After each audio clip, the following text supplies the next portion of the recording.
So you're trying to post pictures or videos on your WhatsApp, but they keep reducing the quality. Why? Anyway, I have good news for you.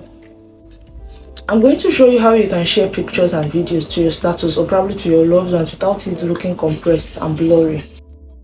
So you start by opening your WhatsApp application and use any chat of your choice or your own number. You open your gallery and pick a picture. I'll be using a picture of me and my friend Ayo.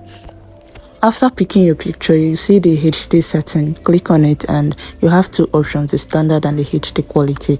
You pick the HD quality and you can add caption, it's optional. If you want this picture quality on your status, then you have to forward it with caption added. Then you can check it out and notice how clear the picture is. I hope this was helpful. If you tried it and it worked, please share. It's 2024, I need a high update.